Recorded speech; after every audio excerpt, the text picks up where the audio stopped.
The second opinion, which is now the opinion that I follow, is the opinion that invoking the saints, it is haram, and it is evil, and it is an evil innovation, a religious innovation, a bid'ah, and it is a stepping stone to shirk.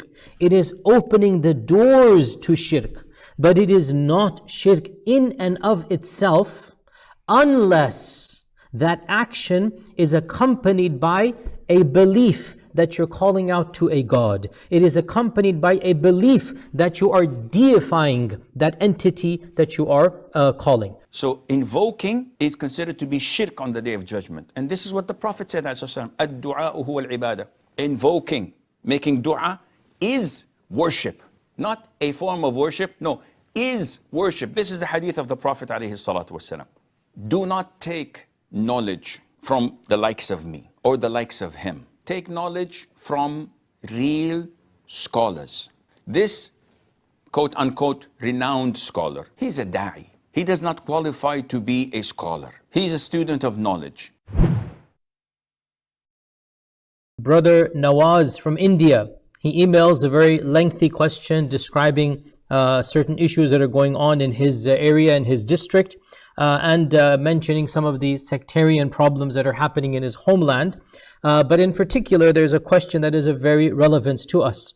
And he mentions that in his particular town, the majority of people follow a interpretation of Islam in which they are encouraged to visit the graves and to invoke the saints for their needs. And he is saying that recently he has come across a new, scholar, he has not heard of this, new group, and he mentions it by name. And he has benefited from this group and online and whatnot. And this new group is saying that the practices of his culture and of his people are actually shirk. And that anybody who does these types of practices of invoking the saints is in fact committing shirk. So now he is emailing me asking that he has heard a number of my lectures, and now what does he do, because his family and his entire society is involved in these rulings.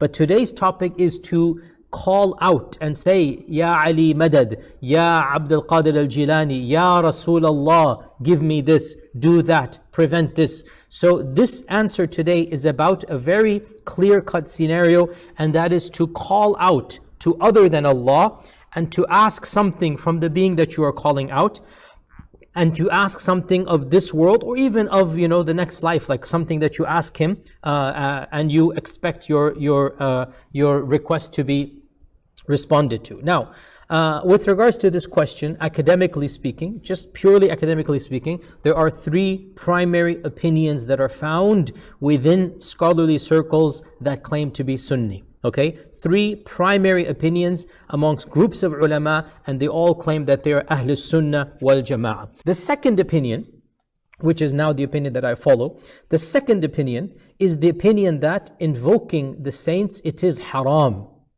and it is evil, and it is an evil innovation, a religious innovation, a bid'ah, and it is a stepping stone to shirk. It is opening the doors to shirk. But it is not shirk in and of itself, unless that action is accompanied by a belief that you're calling out to a God. It is accompanied by a belief that you are deifying that entity that you are calling. So, opinion 2 says that the action is evil and haram and bid'ah and munkar and a stepping stone to shirk. But it is not necessarily shirk in and of itself. And if a person has a particular aqeedah or belief about the one they are calling, then it becomes shirk.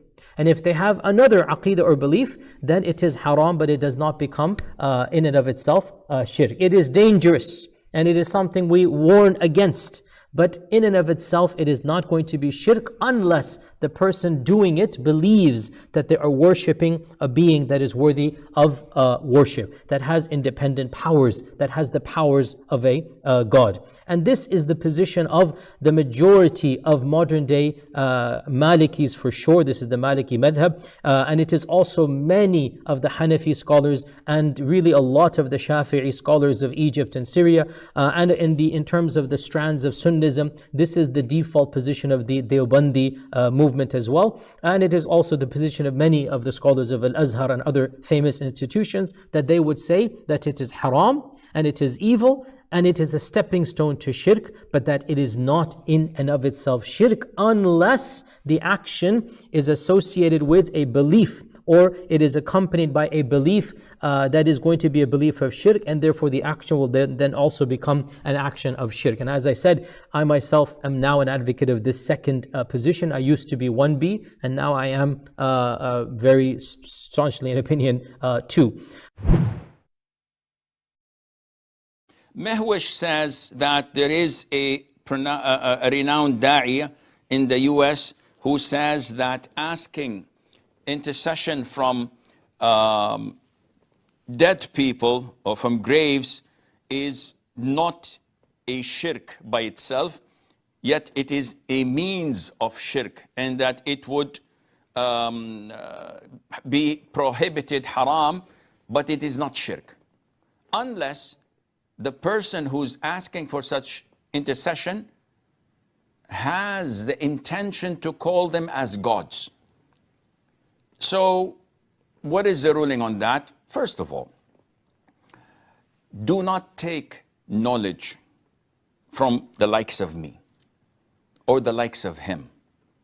Take knowledge from real scholars. This quote unquote renowned scholar, he's a da'i. He does not qualify to be a scholar. He's a student of knowledge. So there are so many of us. We are fortunate to be famous because Allah has blessed us with this gift, and after that with the media.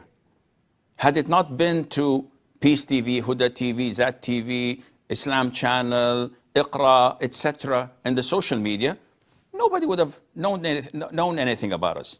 So I'm telling you this, when you want to take knowledge, proper knowledge, especially when it comes to aqeedah, don't go to Tom, Dick, and Harry. Don't go to people who keep on switching in the books of the Salaf. They reported that Imam Malik ibn Anas was approached by a man of the people of innovation. So he said, stop, Imam, let me debate with you. So Imam Malik had some time on his free time. So he said, okay, then what? So the man says, if I beat you in my argument, in debate, you follow me. And if I don't beat you and you beat me, I follow you. So Imam Malik says, okay, let's assume I followed you and you beated me. Then we both met someone who debated with us and he beated us. So the man says, we follow him. He said, my son, the religion of Allah is one. And I see that you keep on hopping from one religion to the other. This is not Islam. So those who adopt for most of their life a particular opinion, then they change to a second opinion. Well, give them some time and they will change to a third opinion. Are these people worthy of being followed in matters of aqeedah? Definitely not. Now, Mehwish says that it's permissible. I doubt he says it's permissible. I would suggest or presume that he said it is not shirk, but it is prohibited. Because if he says that it is permissible, then he would have gone to the dark side, which is the super Sufis who believe and worship truly the graved people. But he thinks that it's a sinful thing, but it's not shirk. And why would someone say that? Nowadays, we are in an era where people compromise their religion. So in order to gather as many people around us and to gather as many followers, being a tolerant person, advocating of tolerance, being okay with all strands of the society, they compromise their own religion. So they try to walk a very thin line. And they say we cannot label people as mushrik because there's so many of them. Well, Allah Azza wa Jal labeled them in the Quran when He said, وَمَا يُؤْمِنُ أَكْثَرُهُم بِاللَّهِ إِلَّا وَهُم مُشْرِكُونَ. The vast majority of them, of the people, the inhabitants of earth, would not believe in Allah except while committing shirk. What is their belief in Allah Azza wa Jal? It's the same belief of the pagans and the idol worshippers.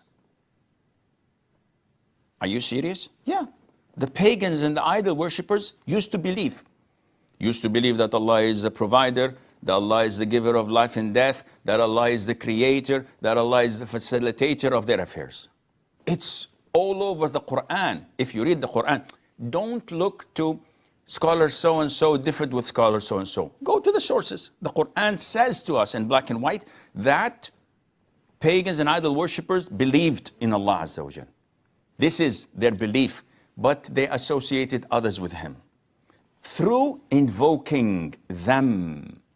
And nowhere in the Quran, if you read it from cover to cover, that you will find a distinction or segregation between when you make dua to someone who's dead, thinking that he's capable or not capable of your intention. Dua is dua.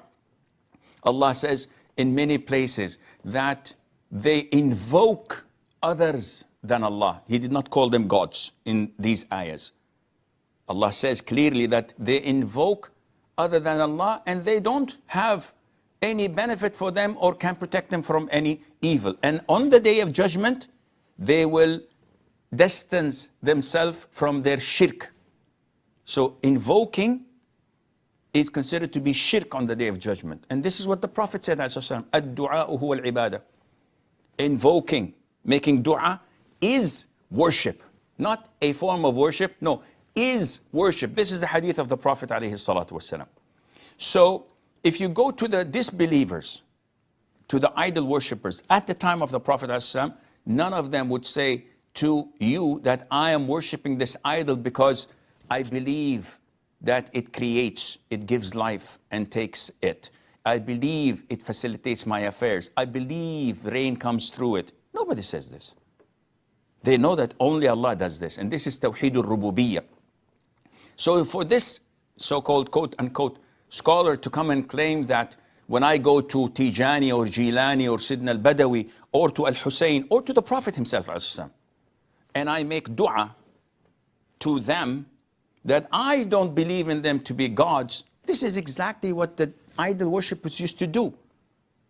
Allah says in the beginning of Surah Az-Zumar that we do not worship them except so that they would get us closer to Allah Azza wa Jal.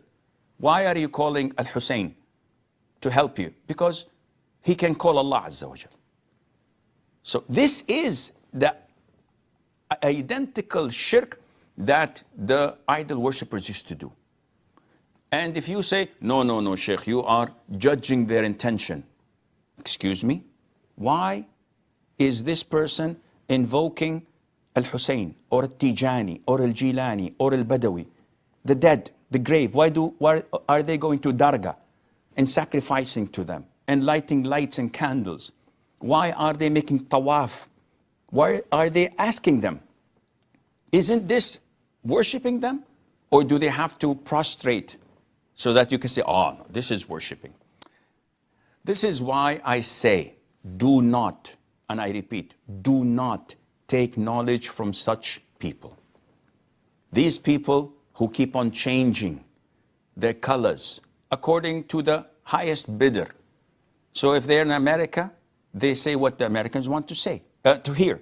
If they go to Europe, if they go to Africa, they will be the same thing. Whatever draws followers and likes and gives them fame. So their intention is with Allah. But you as a Muslim, you should depend on the Quran. And you should ask trusted scholars of Aqeedah if you want to be saved on the day of judgment, and Allah Azza wa Jalla knows best.